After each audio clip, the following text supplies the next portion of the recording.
buenas tardes. Arrancamos una nueva semana, tenemos mucha información, pero vamos a arrancar con este caso que acabas de ver, que seguramente debes recordar porque fue un caso muy fuerte. De hecho, sentó jurisdicción esta sentencia, que luego fue absuelta, ¿no? Se cumplieron 24 años de la muerte de Natalia Fraticelli, la joven de 15 años que fue hallada muerta en su casa con una bolsa en la cabeza. El padre era juez penal allí en Rufino.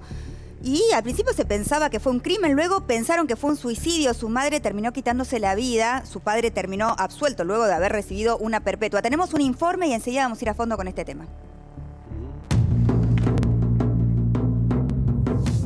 Natalia Fraticelli tenía 15 años y vivía en Rufino, un tranquilo pueblo del sur de Santa Fe. Sus padres, Carlos Fraticelli y Gabriela Dieser, tenían una casa ubicada en la calle San Juan al 300. Él era un juez muy reconocido en la zona.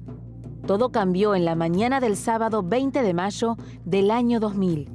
Natalia fue encontrada muerta y con una bolsa de nylon en la cabeza. Recostada en la cama de su habitación, fue hallada por sus padres. El caso hasta el día de hoy continúa sin resolución. ¿La mataron sus padres? ¿Otra persona? ¿O se suicidó? Era la hija de un compañero de trabajo fallecida, muerta en la cama. Tremendo. Rufino pasó primero de la sorpresa y del dolor por esta jovencita al horror que la policía busca al asesino en la familia. La primera autopsia oficial determinó que la adolescente no se había suicidado, la habían estrangulado. Tras varias pericias y resoluciones judiciales, Fraticelli fue destituido como juez y junto a su esposa condenados a prisión perpetua como coautores de homicidio doblemente calificado. A los investigadores les había llamado mucho la atención las inexactitudes y contradicciones entre ellos sobre cómo encontraron muerta a su hija, la posición del cuerpo, las manos, la fallida hipótesis del robo y las marcas del estrangulamiento. ¿Por qué no llamaron a la policía? Demasiadas dudas y sospechas. A 22 meses de un caso que conmovió al país, el matrimonio Fraticelli se encuentra contra las cuerdas. Si la justicia de Santa Fe, donde no hay juicio oral, acepta un pedido de la Fiscalía, Graciela Dieser y su esposo, el ex juez Juan Carlos Fraticelli, podrían ser condenados a prisión perpetua. El caso marcó un hito, ya que la Corte Suprema de Justicia de la Nación ordenó revisar las condenas por considerar que el sistema no garantizaba la imparcialidad de los jueces. El matrimonio aseguraba que fue un suicidio por ingesta de medicamentos. Aducían que su hija padecía un leve retraso mental. Tiempo después, Fraticelli y Dieser quedaron libres. Ella se suicidó en el 2012 y el ex juez formó una nueva pareja. Por su parte, Franco, el otro hijo del matrimonio, se fue de la ciudad. Fui preso y me condenaron por haber dicho la verdad. Yo tenía una excelente relación con mi hija. Natalia era la fuente de todas mis inspiraciones por su amor, por su inocencia, por su ternura. En el 2016, la Corte dejó firme el fallo que absolvió al ex juez. 20 años después, aún no se sabe si a Natalia Fraticelli la mataron o se suicidó. Alguien se llevará el secreto a la tumba. Bueno, para la justicia fue un suicidio, ¿verdad? Porque terminó absolviendo a los padres. En realidad, para la justicia, los padres no la mataron. Ok, pero no pudieron corroborar la hipótesis del suicidio. Al día de hoy, nadie puede responder si Natalia Fraticelli murió por el producto de la ingesta de medicamentos, adrede, no adrede, o si la asesinaron. Yo me acuerdo muchísimo de este caso y me acuerdo también el tema de la autopsia, porque a ella cuando le hacen la autopsia había dicho que había muerto ahorcada. Eso es fundamental. Vos que te señalás acá, Mariana. Porque tenía roto un hueso, sí. Es un cartílago, en realidad se llama ioides, ¿sí? Y eso es fundamental en este hecho, que para recapitular decimos que sucedió el 20 de mayo, 20 de mayo del 2000 en la localidad de Rufino.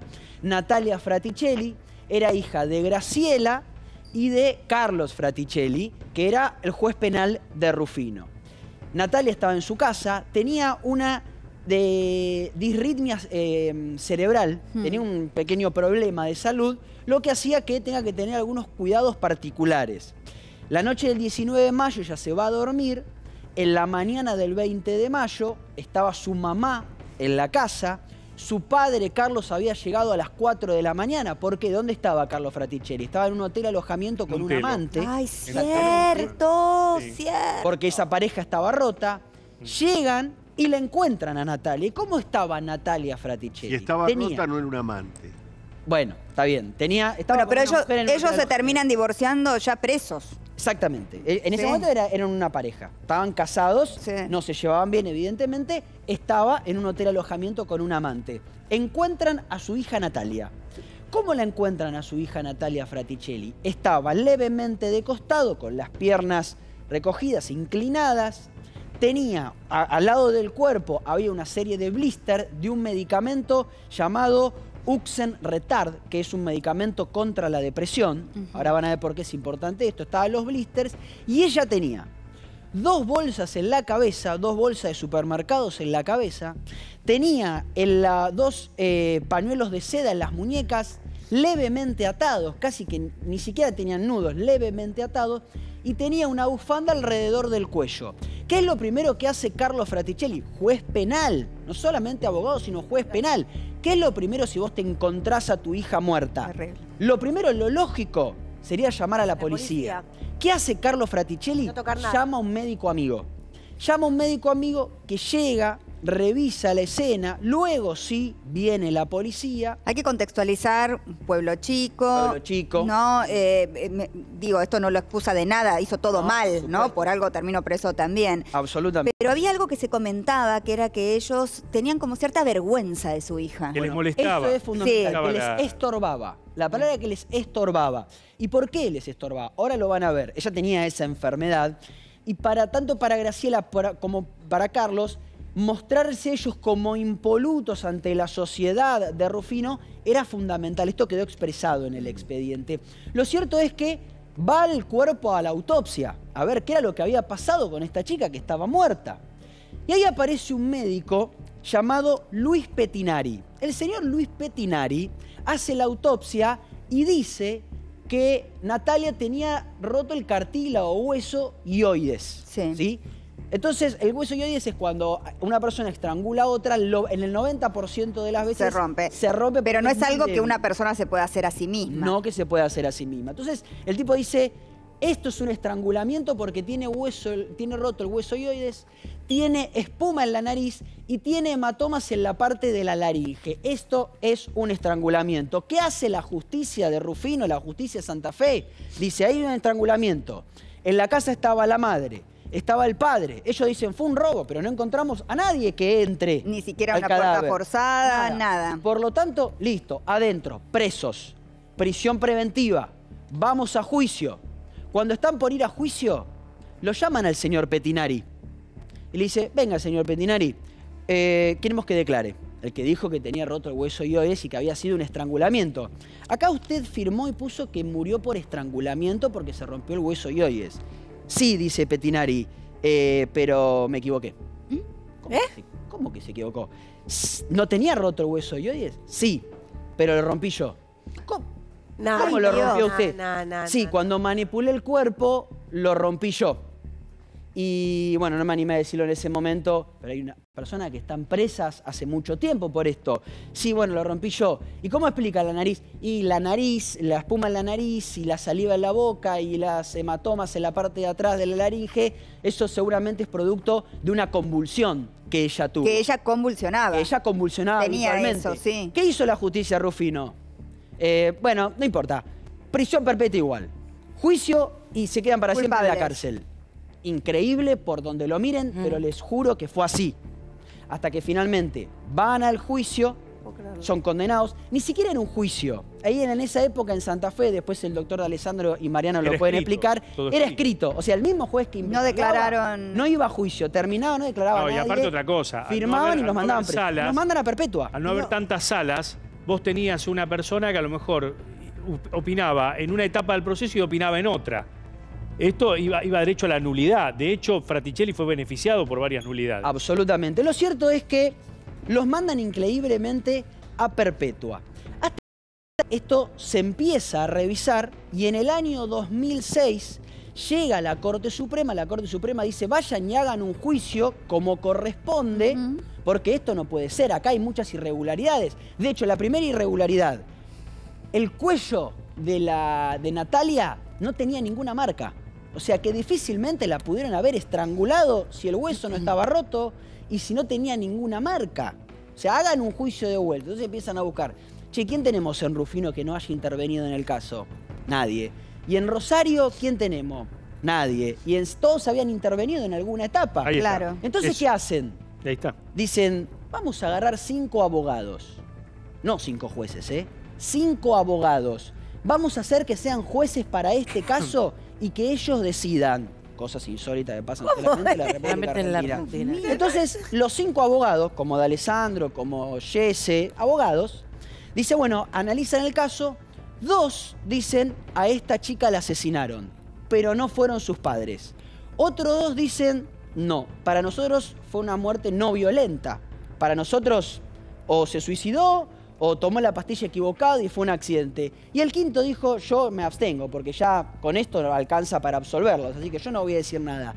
Finalmente los absolvieron, tanto a Carlos Fraticelli como a Graciela, la madre. Ya para esto estamos hablando año 2009-2010. Finalmente, los 2 salen de la cárcel, Graciela deja de vivir en Rufino, se va a vivir a Rosario y Graciela es encontrada en la bañera de su casa muerta. Graciela, la mamá de Natalia, se suicidó. Terrible. Yo tenía entendido que ella nunca se había enterado que había sido absuelta. Ya estaba, sí, porque ya estaba libre. Ya estaba libre. Porque en realidad es verdad, primero le dan como una libertad condicional, claro, y la absolución viene después. Yo creo que ella nunca supo que la habían absuelto. Primero le dan una libertad condicional. Y deja 4 cartas, Graciela. En esas 4 cartas decía prácticamente lo mismo.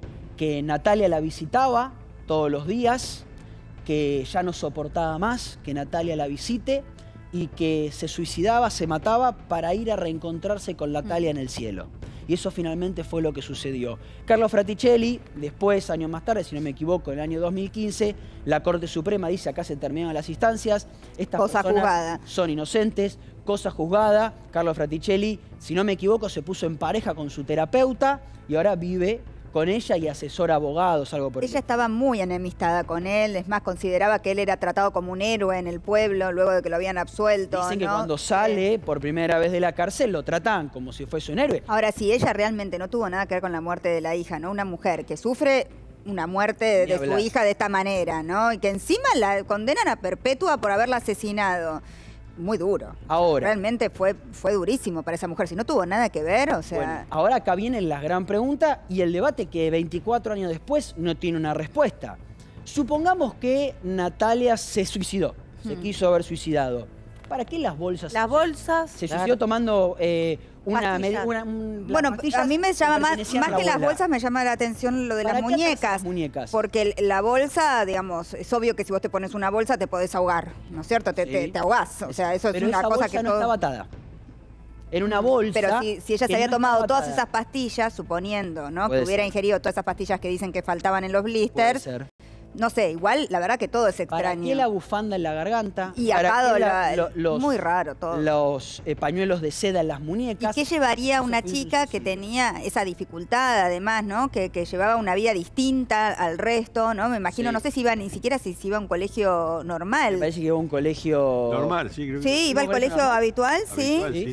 Yo tenía entendido que tenía... por ahí que... Perdón. Que tenía como un retraso madurativo que no le permitía llevar una vida normal. En ese momento se habló, por ejemplo, de que hacía llamadas a los deliveries, hacía llamadas a los deliveries en broma, y los deliveries llevaban comida, ¿no? Y que esto le molestaba mucho a sus padres. Digo, todas las cosas que se tejieron en ese momento, ¿no? Hubo muchas hipótesis. Como que les daba vergüenza. Carlos Fraticelli. Y aparte la mentira de los padres, ¿no? ¿Por qué mentir? Justo un juez penal, vos me decís, bueno, cualquier persona puede no saber, ¿no es cierto?, que se está metiendo en un lío infernal, ¿no? Se llama primero un médico de la familia que a la policía, pero en el caso de un juez penal uno no espera que no sepa eso o que tome esa actitud, ¿no? Evidentemente, y esto es lo que yo decía para pensar y para reflexionar, no la asesinaron estrangulándola porque no tiene marcas, el hueso no estaba roto porque el médico... No me acordaba lo del médico. Lo de ese médico también es para sospechar. Lo del médico fue tremendo, por lo tanto no la estrangularon. Entonces... Pero lo que diga el médico poco importa, si el hueso no está roto, no está roto. No, el hueso estaba roto. Está roto, pero por Pero él decía que lo había roto él. Lo rompí yo cuando lo manipulé. querer.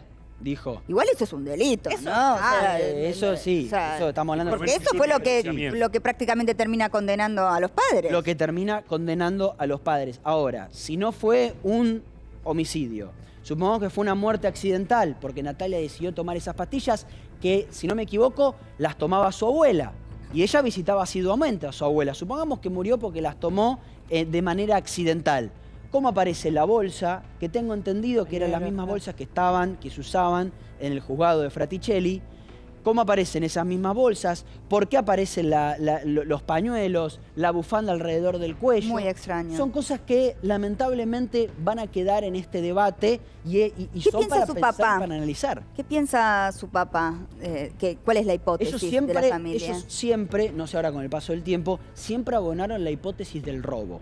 Que alguien había entrado. De hecho, yo me acuerdo de verlo, ¿no? Yo era chico en ese momento, pero de verlo en el archivo, que Fraticelli mostraba siempre la ventana. Claro. Por donde había entrado supuestamente el ladrón. Pero no le habían robado nada. Pero no le habían robado nada. Mostraba un entretecho como que le habían robado dinero, un entretecho. De hecho, se hizo hasta una simulación. Hay imágenes, vamos a ver, de una simulación de cómo podría haber entrado. Se lo vamos a preguntar al abogado de Carlos Fraticelli, al doctor Carlos Edwards, que es el abogado de Fraticelli, que está con nosotros conectado. ¿Cómo le va, doctor? Gracias por atendernos.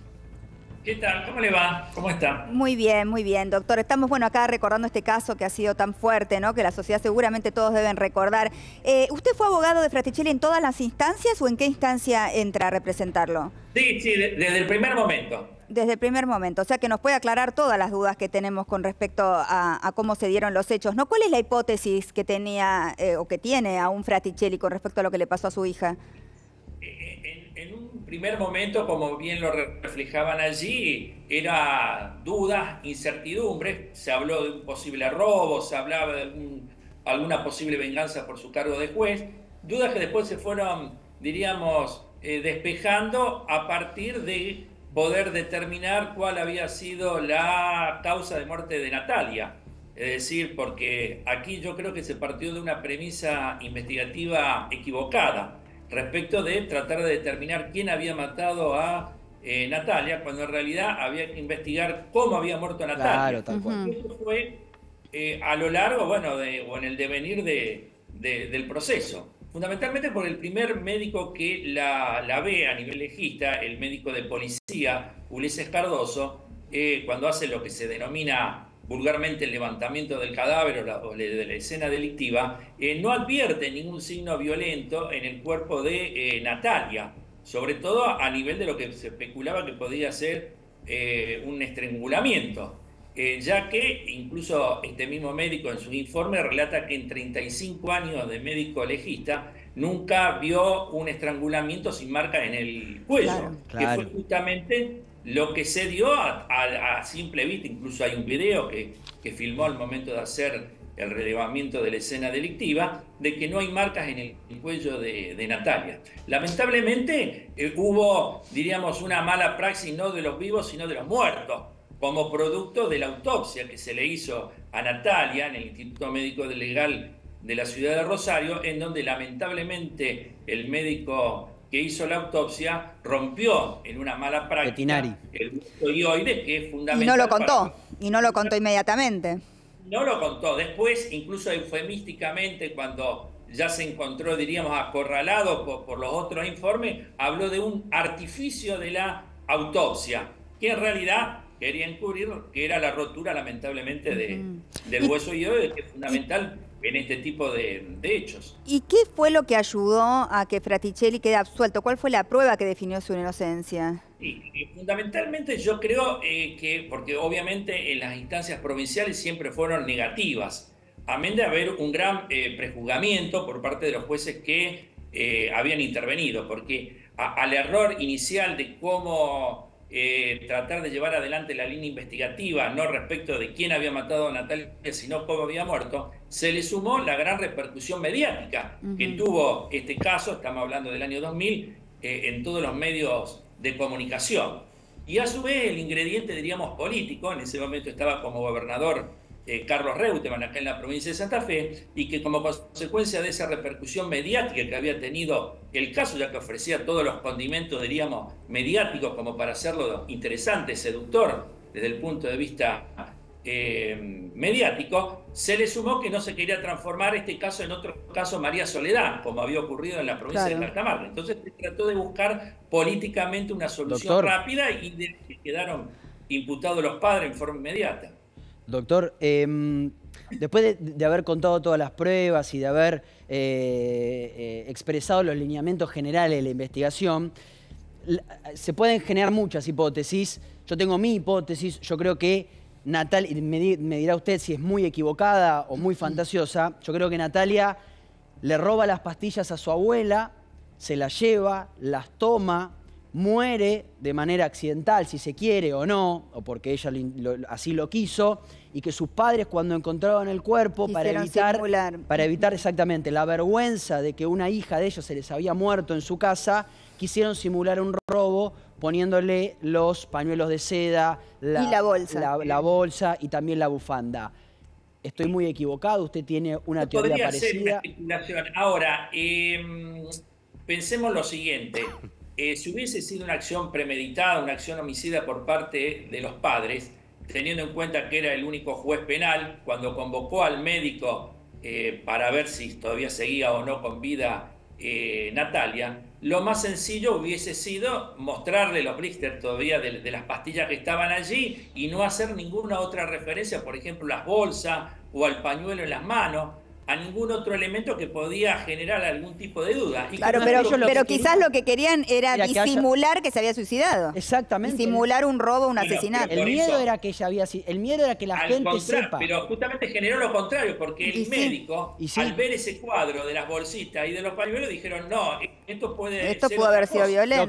Lo que no tuvo en cuenta el juez Fraticelli es que esa posible acusación le iba a venir en su contra, porque si no, ¿qué explicación le encuentran a que aparezca la bolsa, los pañuelos de seda, la bufanda? Puede haber sido, después, obviamente, en el análisis de cuáles podrían haber sido las conductas suicidas, sobre todo en un adolescente de 15 años, habiendo consultado a los distintos peritos, incluso bibliografía sobre el tema, vemos que podía haber sido un médico que acompañaba justamente a la ingesta de ese medicamento, que incluso estaba contraindicado para el cuadro de epilepsia. También es raro, Martín, que el juez, sabiendo todo el protocolo que hay que seguir en un caso así, haya hecho eso. Eso también te hace dudar. Llame al médico antes que a la policía. Bueno, por eso, yo creo que fue más que nada por la espontaneidad con que se actuó. Es decir, ahí no estaba actuando porque no estaba ocultando ningún delito, sino que actuó como padre. Es decir, al médico que concurrió a los fines de verificar si estaba muerta o viva todavía su hija, le manifestó cómo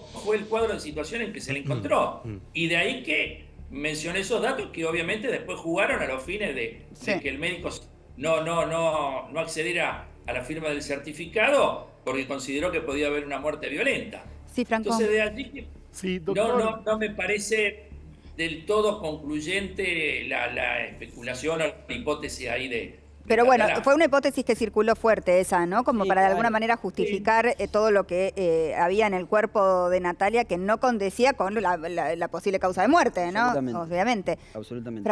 Además hay un hecho incontrastable que es la cantidad de ingesta de medicamentos que después a través del análisis de sangre y de orina se determinaron que fueron de 22 a 28 cápsulas del medicamento retar. El tamaño de cada una de esas cápsulas es de 1,5 centímetros.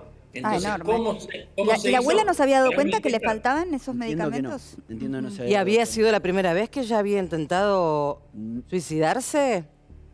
Sí. Y el motivo, que también, no sé si lo habían mencionado previamente, pudo haber sido de que esa misma noche no le habían permitido el ingreso a una fiesta de 15 años que se estaba celebrando ahí en la ciudad de Rufino, sino también una carta que las amigas habían escrito sobre un supuesto pretendiente que tenía Natalia y que esa noche también se enteró de que, bueno, había sido una acción de las amigas y que no se correspondía con la realidad. Pudieron haber sido el desencadenante, lo que hizo eclosión en ese momento en Natalia que pudo haberle llevado a tomar esta decisión, que fue también una de las hipótesis que se manejó. Doctor, ¿cómo vivió usted y qué puede contarnos de cómo lo vivió el mismísimo Fraticelli? El hecho de que buena parte de la opinión pública en ese momento argumentaba que tenía aspecto el padre mismo de asesino, que su look,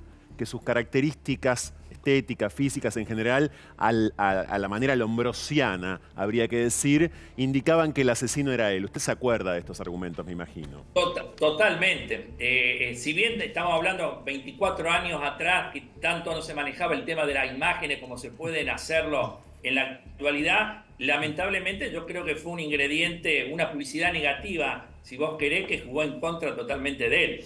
Claro. En el sentido de verlo con una mirada, me acuerdo que decía... Sí, tenía una mirada fuerte, sí. Claro. Igual recién veíamos las imágenes cuando detuvieron a la madre, a mí se me pone la piel de gallina, ¿no? Pensar que posiblemente no se pudieron haber manejado mal una vez que su hija había muerto, pero si realmente eran inocentes lo que han vivido... La justicia dijo que eran inocentes. Tremendo. ¿Y si no eran inocentes? Pero, bueno. Perdón. ¿Quién encubre un suicidio? ¿Qué se encubre? Se encubre un homicidio. ¿No? Pero pará, pero perdón, no me quiero pelear con vos, pero ¿cómo decís y si fueron culpables? ¿Y si no fueron inocentes? Es una sentencia que dice que son inocentes. Perdón. Y que pasó todas las instancias. No podés dudar. Se llega a todas las instancias, perfecto, pero digo, Natalia no puede hablar, no se puede defender. Está bien, pero hay una sentencia Natalia que dice que es inocente. Está bien, no voy a ponerme técnico. Yo quiero decirles de lo periodístico. Yo lo que estoy escuchando es de lo periodístico. Desde lo periodístico estamos hablando de que la chica se tomó todo el blister de la abuela. Y después apareció con un lazo, con una bolsa en la cabeza, atada. Claro, pero si alguien lo puso. Pero si alguien lo hubiera obligado. Pero eso no es asesino. De esa manera habría que haberla obligado a tomarse todas esas pastillas, ¿no? A ingerir esas 24 pastillas. Y eso hubiera quizás incluido violencia. Toda la familia es un mundo. La nena tenía un enfrentamiento con los padres. Era una familia donde el padre estaba en un hotel alojamiento con un amante. La madre estaba al cuidado de la chica. Sí, pero nada de eso los incrimina. Lo que pasa es que... O sea, cada tipo que tiene un amante es un asesino en potencia. No estoy haciendo un juicio acá, estoy haciendo desde lo periodístico. No, yo recuerdo que en ese momento la sensación de todos era que ellos eran los asesinos, el padre, o sea, parecía... Acabo de cubrir un suicidio. Esto que vos decías, ¿no? Decir, como que él tenía esta cara, esta mirada. A la manera Sergio Patovsky, la pareja de la mamá de Ángeles Raus. Tal cual. Se énfasis total en que Patovsky parece... Y en ese caso agravado porque era como una... Bien, volvemos a conseguir, Torchia. Los medios saben a demonizar a la gente porque vendía mucho más que el padre. Es una muerte a puerta cerrada. Y la mentira, ¿no, doctor? Usted podrá hacer énfasis también, ¿no? La mentira inicial, esto de querer ocultar de alguna manera si había sido un suicidio, que un juez penal no convoque a la policía y convoque primero a un médico amigo, eso también sembró la sospecha. Casos de suicidios en la vida. Ustedes saben... Sí. Con respecto al accionar, diríamos, inicial por parte de Fraticelli, actuó correctamente. Lo primero que hizo fue llamar a un médico, que era el médico Costa, el médico ahí de la ciudad o del pueblo, para ver si Natalia estaba o no con vida. Exactamente. Claro. Hizo lo que también corresponde. Yo entendí que cuando ellos la encontraron ya llevaba varias horas muerta, que estaba claro que estaba muerta. ¿No? Apenas fueron a la habitación y le encontraron en esa situación, llamaron al médico. Y después llamó al juez que lo subrogaba, porque era el único juez penal en la ciudad, por la ley orgánica lo subrogaba, a fin de ponerle en conocimiento el hecho. Es decir, no llamó a la policía. Ahora, ¿y ellos por qué se separan? ¿Cómo? ¿Por qué se separa en los Fraticelli? No, ya venían de una situación... Sí, digamos, entiendo, ¿no? Que se había mal. Tuvo que confesar que... Quebrada, como, bueno, lo está reflejando. Bueno, de hecho, una de las cosas que llamó la atención, doctor, es que estuvieran diferentes abogados, ¿no? En ningún momento usted representó a Graciela también. No, nunca. Incluso ni la llegué a conocer nunca. La crucé una sola vez ahí en el penal a la señora, pero jamás tuve contacto. ¿Y por qué eso, no? Porque si estaban los dos en esta misma situación, ¿no? De ser acusados injustamente. Fueron distintas las defensas. Hubo otro colega que defendió también desde el primer momento a la señora. Es un dato. Pero nunca pasó que de entre ellos sospecharan uno del otro. Por eso lo pregunto. Nunca hubo, no hubo ni tampoco mutuas ni imputaciones entre ellos, ni contradicciones, nada. Ahora, doctor, yo insisto con lo mismo. Nadie le puede encontrar, y yo se lo pregunté recién, se lo repregunto, nadie le puede encontrar una explicación a que una chica que se suicida o que toma pastillas que no corresponde y accidentalmente muere, aparezca con la bolsa en la cabeza. Eso alguien se lo puso. ¿Y quién más si no son sus padres, que eran los únicos que entraron? ¿Por qué no pensamos que la utilización de las bolsas, de ahí, como te señalaba anteriormente, habría sido también uno de los medios que imaginó Natalia para quitarse la vida? ¿Y para qué se ata las muñecas con pañuelos de seda? No, el tema del lazo se hizo una pericia y en ningún momento el pañuelo tenía pliegos como que se hubiese atado la... No, era muy débil, es verdad, pero ¿para qué tenía pañuelo de seda y una bufanda para irse a dormir? Puede formar parte para suicidarse. de accionar suicida de Natalia y de un adolescente. Entonces, ¿y por qué se suicida? Doctor, perdón. ¿Por qué se suicida la mamá? Una pregunta, doctor. Doctor, buenas tardes. Soy Mauricio de Alessandro. Doctor, ¿cómo le va? ¿Cómo le va? Una pregunta. Ustedes contra el médico, porque el médico claramente obstruyó la justicia, el médico que cometió esa mala praxis. Más allá que haya sido culposa, bien podría haber sido dolosa. Hubiese habido una intención de perjudicar a Fraticelli o de ocultar pruebas. ¿Ustedes hicieron alguna denuncia contra ese perito? Pedimos, sí, el inicio de actuaciones administrativas que obviamente quedaron en la nada, porque, como reflejaba anteriormente, lamentablemente todas las instancias que fuimos recorriendo a nivel provincial, llegamos obviamente para poder llegar a la Corte Nacional, tuvimos que pasar por la Corte de la provincia de Santa Fe. Ahora, siempre fueron escalando la hipótesis. O sea que no siguieron adelante esa causa. Ahora, ustedes después hicieron un acuerdo con el Estado de Santa Fe, con la provincia de Santa Fe, que fue llevado a la Corte Interamericana de Derechos Humanos, según tengo entendido. Exactamente. Paralelo a, ya esto fue en el año 2000, en el año 2002, yo radiqué una petición, una denuncia internacional, para que se entienda más vulgarmente, ante la Comisión Interamericana de Derechos Humanos, teniendo en cuenta la situación de injusticia y el quiebre de contar con un juez, con un tribunal imparcial que se daba en la causa. Y por eso lo jubilaron Fraticelli, y cobra la jubilación completa hoy. Exactamente. En el mes de agosto, en febrero del 2016, quedó firme la absolución de Fraticelli por un nuevo fallo de la Corte Nacional. Y en el mes de agosto del 16 se celebró una solución amistosa entre el peticionario, que era Fraticelli, con el Estado argentino, más específicamente la provincia de Santa Fe, a los fines de que obviamente no lo podían restituir al cargo, ya que como consecuencia precisamente del fallo de la Corte Nacional se modificó el sistema procesal penal santafesino y el cargo ya de juez penal no existía. Claro. En el nuevo sistema. Entonces de ahí que se lo jubiló como juez y hubo una reparación económica. Doctor, ahora volviendo a la primera decisión de la justicia por parte del juez de Melincue, ¿por qué, cómo evaluaron ustedes este concepto que él vertió en su momento de que Natalia era un estorbo para la familia? ¿No? Porque considerando toda la cuestión del estigma de una chica con una situación de discapacidad, con un pueblo pequeño donde todos se conocen. Totalmente disconforme con esa apreciación, ya que después durante el juicio, primero en el jury de enjuiciamiento convocamos a 50 testigos que fueron testigos de concepto en un jury de enjuiciamiento que tiene como finalidad la destitución o no del magistrado, que después fueron a declarar nuevamente en el juicio escrito que se le hizo a nivel ya penal a Fraticelli. Y esos 50 testigos, que eran obviamente vecinos de la ciudad de Rufino, hablaban del amor que le prodigaba tanto la madre como Fraticelli a la nena. Así que en ningún momento implicaba un estorbo, ni por ¿Y por qué trascendió tanto eso, no? Fue una de las cosas más fuertes que se escucharon de este caso. Exacto.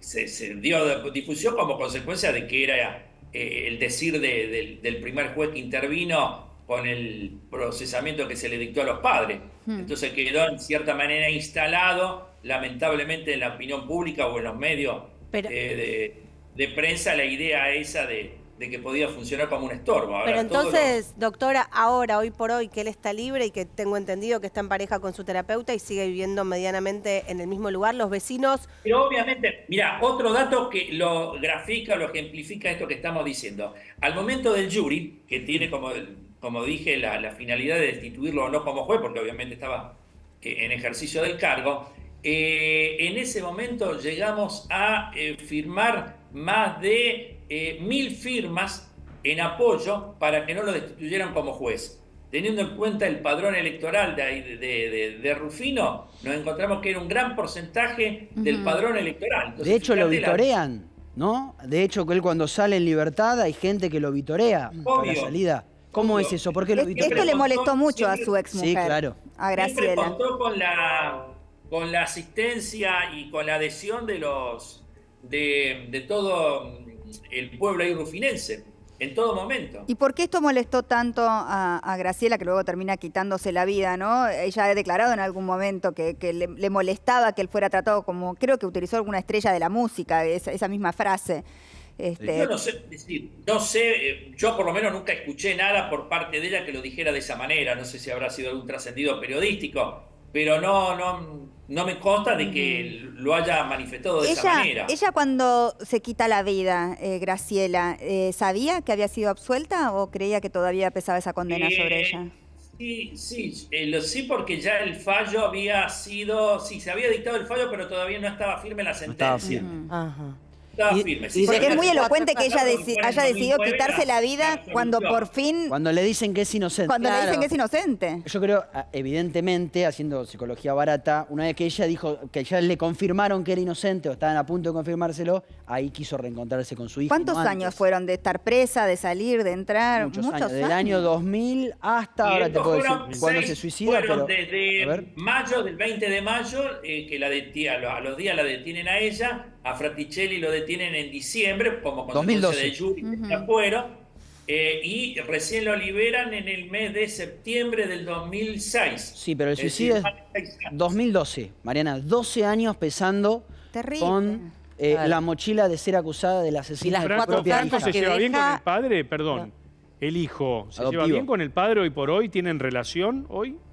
Sí. No sé decir, no tengo conocimiento ahora dónde está radicado Franco, pero sí tiene contacto. Es decir, ya es un hombre en ese momento, era adolescente. Ahora, perdón, doctor. 24 años. Usted recién nos decía, y Mariana con buen tino preguntaba, ¿por qué tuvieron defensas diferentes? Ahora, cuando Fraticelli dice, yo no estaba en mi casa, estaba con un amante, ahora alguien la mató a mi mujer, a mi hija. A mi hija, perdón. Y si él no estaba y la única que estaba dentro de la casa era la mujer, de alguna manera la está acusando. Bueno, eso fue en los primeros momentos de la investigación. Bueno. Lo mismo. Era lo mismo que pudiera haber ocurrido un robo. Después cuando, es decir, no podemos tomarlo esto como un... Pero hubo una sospecha. Pero hubo una sospecha, por eso se distancia. En algún primer momento, yo creo que era muy incipiente. Propia de un padre o de una madre en relación a justamente... Sí, bueno, por eso le preguntaba, digamos, los motivos de la separación, que entiendo, está bien, si tenía amantes y demás, pero seguramente debe haber sido algo de esto que estamos hablando. Ahora, recién... La relación venía, diríamos, deteriorado, por llamarlo de alguna manera, de antes. Claro, pero si es lo que dice Martín Candelario y Mariana, es, bueno, yo no estaba, ¿quién queda? La teoría del cuarto cerrado, digamos. Claro. Si yo no estaban ellos dos solos. Y uno está bien, pero también hay que ver algo de la suicidio. intimidad, de cuando él llegó, quién la encontró, cómo fue, cómo reaccionar. Hay algo también del estar ellos dos en ese momento. ¿Y por qué pensaron en el robo, no? Primero, si no habían robado nada. Bueno, por eso volvemos a lo mismo. En los primeros momentos que pudieran haber pensado que podría haber sido esa hipótesis, incluso llegó a barajar a nivel del mismo juez que llevaba adelante la investigación y de la policía, que podía haber sido una venganza por el cargo de juez que estaba desempeñando. Porque él investigaba prostíbulos. Banda ahí de la zona. Él investigaba prostíbulos de la zona. El prostíbulo de la zona, entonces hay un menú de hipótesis que se van barajando. Después, bueno... ¿Qué diría, doctor, cómo diría que está tantos años después Carlo Fraticelli? ¿Pudo reponerse de la muerte, pudo superar la muerte de su hija?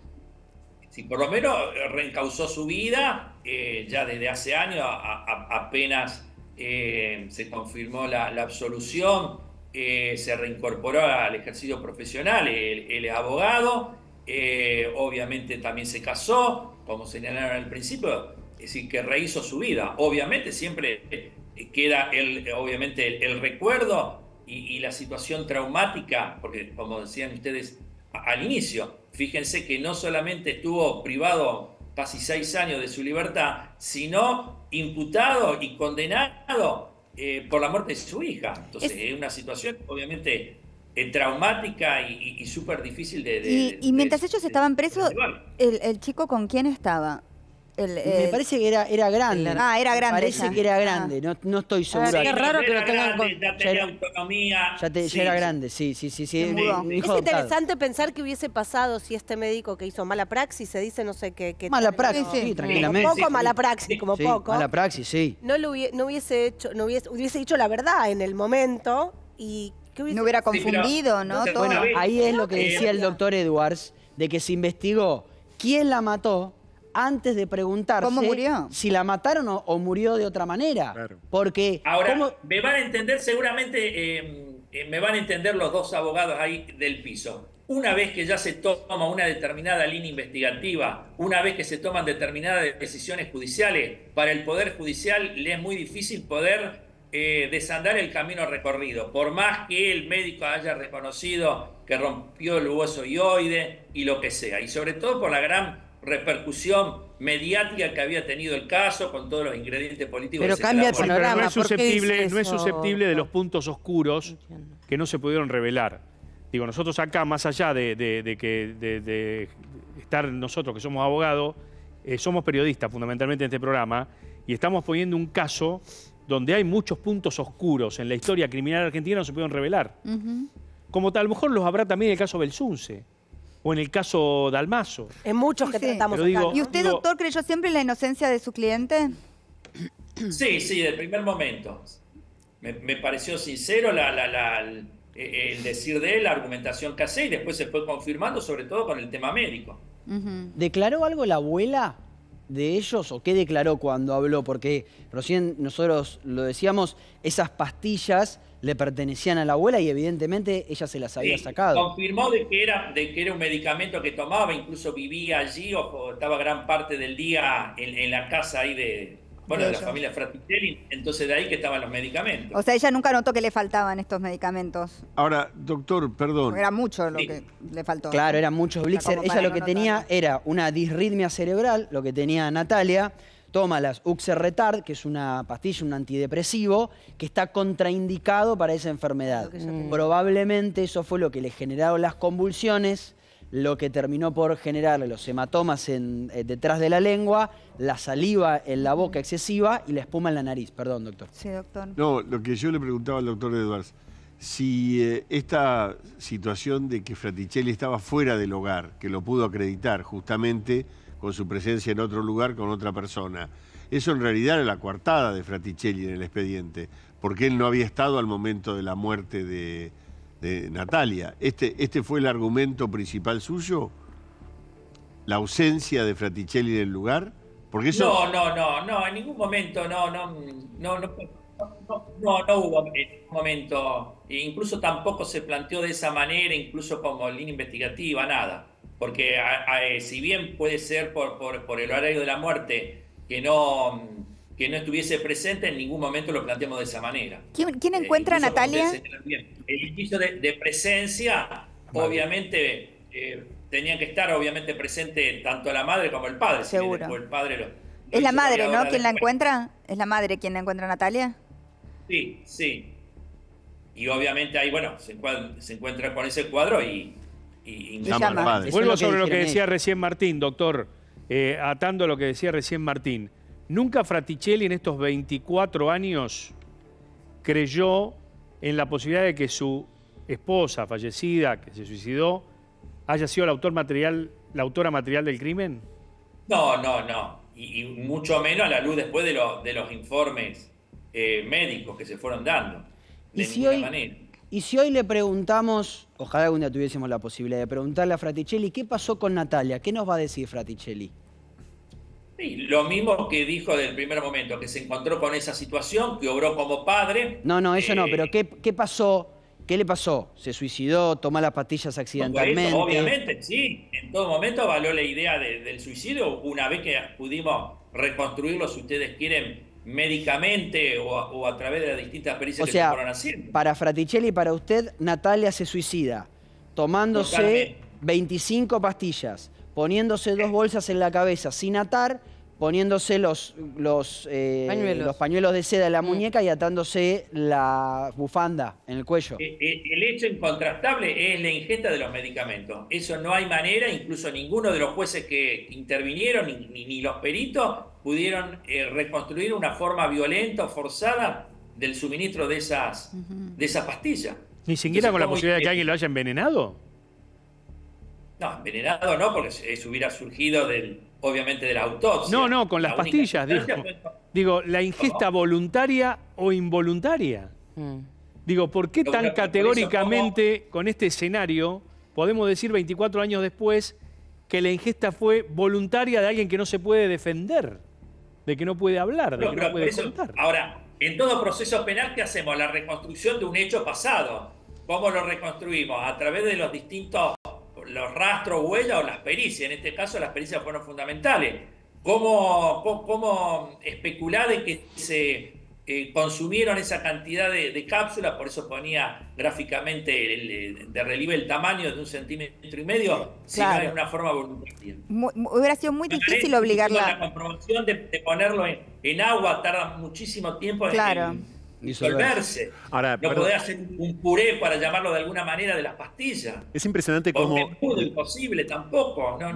No hay justicia alguna capaz de dar respuesta en general al suicidio. Claro. Habiéndose tratado esto de un suicidio. Ahí es donde, en efecto, el episodio... Queremos seguir pensando que alguien hizo esto. El episodio es inconmensurable. Sí, Digo, no hay herramienta alguna que alcance a poder detectar, en efecto, lo que pudo pasar ahí. Incluso cuando es suicidio instigado para la justicia. Incluso cuando fue instigado, desborda. Es ese tipo de acontecimiento que desborda y deja sin respuesta a todo el mundo. Porque uno pensaría, ¿por qué una chica de 15 años tomaría esta decisión? No, y también estuviésemos hablando también de lo que hicieron las amigas, que le dijeron que había un chico que hablaba de vos, ¿no? Sería como otro el titular, de alguna manera. Bueno, había muchos... que vivía con una discapacidad. No sé si técnicamente en ese momento esto era llamado así, pero para la familia era una discapacidad, así lo trataban. Sí. Le agradezco mucho, doctor Edwards, toda la información que nos dio. Muchas gracias.